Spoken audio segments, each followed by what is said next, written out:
Hello everyone, this is Jyotsna. Welcome back to my YouTube channel. In this tutorial, we will see the basic structure of JavaScript program. So I will start with one simple program of JavaScript which I have used under HTML document, and using this program we will see the different sections we are using or different how the structure of JavaScript program will be there. So starting with, you can see here we have this simple program to print hello world, which I have HTML tag here. Inside that I have JavaScript code embedded inside head section in the HTML document. Here we can see they have the script tag inside that. We have used one function document dot write to print the our output, which is hello world. So we will first start with this script tag, means the tag inside which our whole JavaScript code will be there. So JavaScript can be implemented using JavaScript statements that are placed within the script tag, script start tag and end tag. This is the HTML tag in the web page. So all code of JavaScript will be inside these two tags only. We can place script tag anywhere within web page, but it is normally recommend that you should keep it within head tags in our HTML document. So the script tag alerts the browser program to start interpreting all the text between these tags as a script. Means, as I said, JavaScript is a scripting language. So basically, they have given script as a tag inside which we will write all our code. So the basic syntax is here. This is the start tag and this is end tag, script tag, and all JavaScript code will be inside it. So here the script tag takes two important attributes. One is language, the another one is type.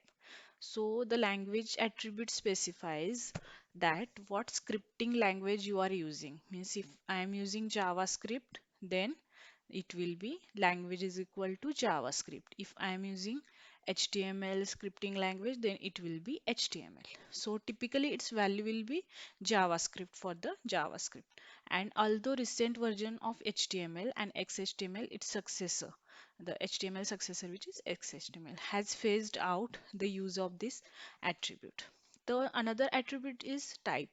Here, this attribute is what is now recommended to indicate the scripting language in use, and its value should be set to text JavaScript, text slash JavaScript. So our syntax, this the basic syntax will be like this: script language is equal to JavaScript, space type is equal to text slash JavaScript, and other is same JavaScript code, and this is the end script tag. So this is about the script tag we use in our program. The next is document.write. This is the function, and then white spaces, how the white spaces works in JavaScript, semicolons and break lines. So first we'll start with document.write. So this function is used to write a string into our HTML document. So this function can be used to write text, HTML, or both. The another is white space and line breaks. Okay. So JavaScript ignores spaces, tabs, and new lines that appears in JavaScript program. And about the semicolons, which are optional in JavaScript. So simple statements in JavaScripts are generally followed by semicolon character, just as they are in other languages like C, C++, and Java. So the JavaScript, however, allow you to omit the semicolon if each of your statements are placed on a separate line. If the statements are placed on a separate line, then we can omit the semicolon. But if they are in the same line, we need to give the semicolon. But it is good programming practice to use the semicolons. So I have given these two examples. One with the statements are on different lines, so we have not used here semicolon in this example. And here both values are declared on the same line, so we need to use semicolon here. So this is one of the example for the semicolon how we use in JavaScript programming. The next is case sensitivity and comments in JavaScript. So how does case sensitivity work? So JavaScript is a case sensitive language. This means that the language keywords, variables, function names, and any other identifiers must always be typed with a consistent capitalization of letter. Means it should be case sensitive.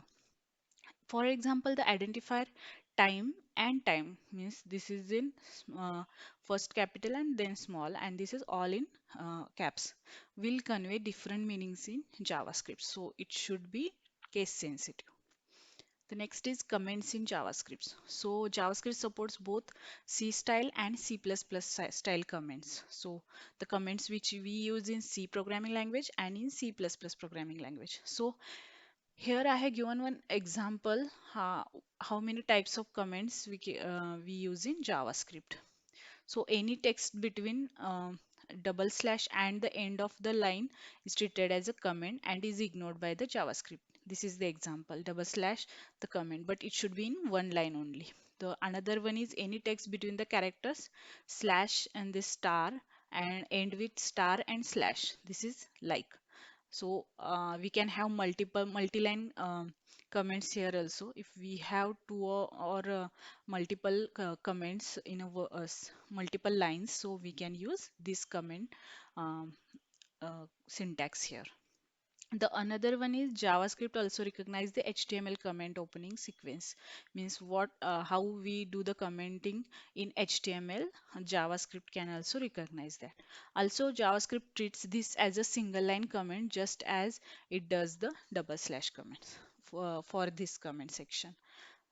And the HTML comment closing sequence, this is not recognized by JavaScript, so it should be written as slash slash dash dash this greater than symbol. So these are the different types of comments which we use in the JavaScript while writing the program.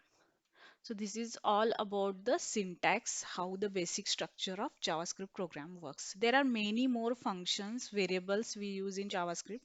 In our next coming videos, we will see about that. So this is all for this video. Thank you so much for watching it.